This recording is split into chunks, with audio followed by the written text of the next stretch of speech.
नमस्कार मित्रों, बहुत बहुत स्वागत है आपके अपने YouTube चैनल वेदांता क्लासेज में। मैं डॉक्टर अनुपम द्विवेदी आपका बहुत बहुत स्वागत करता हूं। मैं आज आप लोगों को यह जो वीडियोज लेकर के आया हूं वह है यूपी टेट के प्रीवियस ईयर परीक्षा को लेकर के। यह जो मेरा आज का पेपर है वह है UP TET previous year paper 2016 में जो हुआ था, उसमें सामान्य हिंदी के जो 30 प्रश्न आए हुए हैं उस प्रश्न को आज मैं अपने इस वीडियोज में सॉल्व करवाऊँगा। क्योंकि आप लोगों को पता है कि अभी यूपी टेट का पेपर जो रद्द हुआ है और वह पुराना पेपर्स फिर पुराने डेट से बदल करके नए डेट 23 जनवरी को होने की संभावना है। ठीक है, तो आप लोग 23 जनवरी के एग्जाम्स ओरिएंटेड आप लोग देखते रहें और यह सोचते रहें कि कितने प्रीवियस ईयर क्वेश्चन को कर लिया जाए, क्योंकि सिलेक्शन उन्हीं का होगा। टेट क्वालिफाई वही करेंगे जो कि प्रीवियस ईयर क्वेश्चंस को गलत नहीं करेंगे आने वाले एग्जामों में। ठीक है, तो आइए देर न करते हुए तुरंत क्वेश्चन पे आ जाते हैं। इसके साथ साथ आप लोगों को एक बात और कि जो भी अभी तक मेरे चैनल को सब्सक्राइब ना किए हुए सब्सक्राइब जरूर कर दें। ठीक है, और हमारे इस वीडियोस को लाइक जरूर कर दें। आइए, पहला प्रश्न है, चूहा बिल से बाहर निकला। चूहा बिल से बाहर निकला में कौन सा कारक है? आप लोगों को पता है कि कारक क्या होता है। ठीक है, इसमें अपादान कारक है, से। ठीक, अपादान से होता है, तो यहाँ पर चूहा बिल से बाहर निकला यानी कि अपादान कारक है। अगला प्रश्न है, अत्याचार शब्द में उपसर्ग क्या है? अत्याचार शब्द में उपसर्ग क्या है? अति है। ठीक है, अगला प्रश्न है, निम्नलिखित पंक्तियों में कौन सा अलंकार है? बालद विशाल विकराल ज्वाल जाल मानो लंक लीलिबे को काल रसना पसारी है। यानी कि इसमें उत्प्रेक्षा और अनुप्रास अलंकार है, क्योंकि ब शब्द की बार बार आवृत्ति है, ब अक्षर की बार बार आवृत्ति हो रही है। अगला प्रश्न है, रसों को उदित और उद्दीप्त करने वाली सामग्री क्या कहलाती है? संचारी भाव। ठीक, संचारी भाव। अगला प्रश्न है, जहाँ सुमतितः संपत्ति नाना जहाँ कुमतितः विपद निधाना, पद में कौन सा रस है? इस पद में कौन सा रस है? इस पद में है करुण रस। ठीक है, अगला प्रश्न है कि शुद्ध वाक्य क्या है? इस प्रश्न का उत्तर है, राम ने एक थैला और 2 पुस्तकें खरीदी। ठीक है, दूसरा विकल्प जो है, राम ने एक थैला और 2 पुस्तकें खरीदी, यह इसका सही उत्तर है। ठीक, आप लोगों को यह वीडियोस कैसा लगा मैसेज करके कमेंट करके जरूर बतावें। ठीक है, अगला प्रश्न है, महोत्सव का संधि विच्छेद क्या है? महोत्सव का संधि विच्छेद क्या है?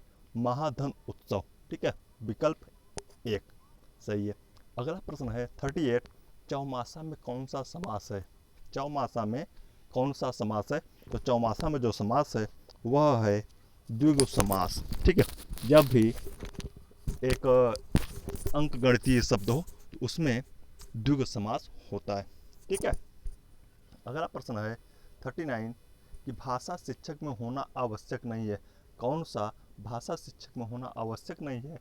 तो व्याकरण का ज्ञान होना जरूरी है, सुंदर लेख हो, विषय और मूल्यांकन का संबंध हो, ठीक है, विधियों का ज्ञान हो, लेकिन रसायनों का ज्ञान हो यह जरूरी नहीं है। 39 का डी। क्वेश्चन नंबर 40, गद्य शिक्षण में कठिन निवारण किया जा सकता है। गद्य शिक्षण में काठिन्य निवारण किया जा सकता है किस प्रकार से?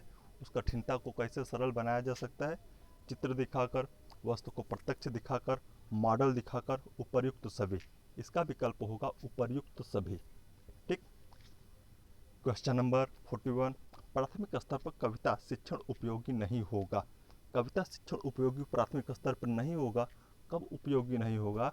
जब वो कविताएं अंतर्राष्ट्रीय वादों से संबंधित हों। यानी कि क्वेश्चन नंबर 41 का 3। अगला प्रश्न है 42, हिंदी भाषा और साहित्य। हिंदी भाषा और साहित्य नामक ग्रंथ के लेखक कौन है? डॉक्टर श्याम सुंदर दास ने इस पुस्तक को लिखा है। भाषा सिखाने का सही क्रम क्या है? भाषा सिखाने का सही क्रम क्या है? श्रवण करना, बोलना, पढ़ना और अंतिम में लिखना। यानी कि 43 का विकल्प है दूसरा। अगला प्रश्न है 44, लेखन से संबंधित नहीं है। लेखन से संबंधित नहीं है। बैठने का उचित ढंग, शुद्ध उच्चारण, लेखनी पकड़ने का ढंग, आँखों से कागज की दूरी। कौन सा नहीं है? लेखनी पकड़ने का ढंग लेखन से संबंधित नहीं है। अगला प्रश्न है या लखुटी और कामरिया पर राज त्योपुर को तज डारो, किसकी पंक्ति है? यह पंक्ति किसकी है? तो कृष्ण की भक्ति में लिखा गया रसखान के द्वारा।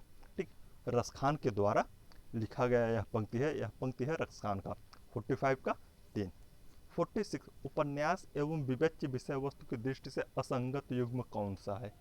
कौन सा युग्म असंगत है? तो वरदान।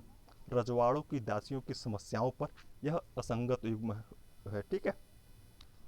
क्वेश्चन नंबर 47 आचरण की सभ्यता के निबंधकार कौन है? आचरण की सभ्यता के निबंधकार कौन है? तो इस निबंध को सरदार पूर्ण सिंह के द्वारा लिखा गया है। अगला प्रश्न है विरासत शब्द का क्या अर्थ है? विरासत क्या है? तो पुरखों से प्राप्त। ठीक, इसका उत्तर होगा दूसरा, पुरखों से प्राप्त शब्द विरासत है। निर्बल शब्द का विलोम क्या है? निर्बल का विलोम है सबल। हिंदी का प्रथम मौलिक उपन्यास किसे माना जाता है? हिंदी का प्रथम मौलिक उपन्यास किसे माना जाता है? परीक्षा गुरु। यानी क्वेश्चन नंबर 50 का उत्तर होगा चौथा, परीक्षा गुरु हिंदी का मौलिक उपन्यास माना जाता है। ठीक, अगला प्रश्न है 51 तद्भव पत्रिका कहाँ से प्रकाशित होती है? तो तद्भव पत्रिका जो है वह लखनऊ से प्रकाशित होती है और इसके प्रकाशक है अखिलेश जी। ठीक, क्वेश्चन नंबर 51 तद्भव लखनऊ से प्रकाशित हो रहा है, प्रकाशक है अखिलेश। ठीक, 52 कटहरा। कटहरा शब्द का तत्सम रूप क्या है? ठीक, कटहरा शब्द का तत्सम रूप क्या है? काष्ठगृह। क्या है? तीसरा उत्तर काष्ठगृह। काष्ठगृह को कटहरा कहा जाता है तीसरा। 53 तद्भव शब्द क्या है? तद्भव शब्द कौन सा है? अंधेरा, प्रकाश, रात्रि और चंद्र। तो तद्भव इसमें रात्रि है, इसका तत्सम होता है रात। ठीक है। आंख एक नहीं कजरौटा 10-10 लोकोक्ति का क्या अर्थ है? आंख एक नहीं कजरौटा 10-10 इस लोकोक्ति का क्या अर्थ है? व्यर्थ आडंबर। आंख में काजल लगाना आंख की देखभाल करना इलाज बीमारी। इसका उत्तर होगा पहला, व्यर्थ आडंबर। अगला प्रश्न है 55 निम्न में से पुल्लिंग शब्द कौन है? निम्नलिखित में पुल्लिंग शब्द कौन है? तो इसमें बात। ठीक, बात जो है वह पुल्लिंग शब्द है। राम ने सुरेश के साथ मित्रता का निर्वाह किया। राम ने सुरेश के साथ मित्रता का निर्वाह किया। इसमें भाववाचक संज्ञा क्या है? इसमें भाववाचक संज्ञा है मित्रता। 56 का उत्तर होगा चौथा। अगला प्रश्न है मेरा घर इसी शहर में है। मेरा घर इसी शहर में है कौन सा विशेषण है? गुणवाचक है कि सार्वनामिक है कि संख्यावाचक है कि परिमाणबोधक है? इसमें सार्वनामिक विशेषण है। ठीक, इसमें सार्वनामिक विशेषण है।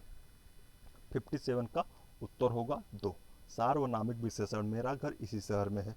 अगला प्रश्न है पिता ने समझाया कि सदा सत्य बोलना चाहिए। क्वेश्चन नंबर 58 पिता ने समझाया कि सदा सत्य बोलना चाहिए। यह वाक्य उदाहरण है किसका है? सरल वाक्य का, इच्छा वाक्य का, मिश्र वाक्य का या आज्ञावाचक वाक्य का? तो यह आज्ञावाचक वाक्य का उदाहरण है। अगला प्रश्न है 59 कृतज्ञ किसका संक्षिप्तीकरण है? कृतज्ञ क्या है? एक कृतज्ञ होता है और इसका विलोम होता है कृतज्ञ। कृतज्ञ है जो कि उपकार माने और कृतज्ञ जो उपकार को न माने। यानी कृतज्ञ है, इसका है किए हुए उपकार को मानने वाला कृतज्ञ होता है। अगला प्रश्न है शुद्ध वर्तनी वाला शब्द। शुद्ध वर्तनी वाला शब्द कौन सा है? पहला विकल्प सही है, श्रृंगार। ठीक, श्रृंगार कैसे लिखा जाता है? पहला विकल्प है श्रृंगार। ठीक, क्वेश्चन नंबर 60 का पहला। तो आज जो मैं आप लोगों को previous year question 2016 UP TET का लेके आया था, इसमें 30 की 30 क्वेश्चन आप लोगों को सॉल्व कराया। आप लोग ऐसे प्रैक्टिस करते हैं, आपका पेपर बहुत अच्छा होगा। थैंक यू, नमस्कार। इसके साथ साथ आप लोग मेरे चैनल को सब्सक्राइब करना ना भूलें और वीडियोज़ को लाइक और कमेंट जरूर करें। थैंक यू, नमस्कार।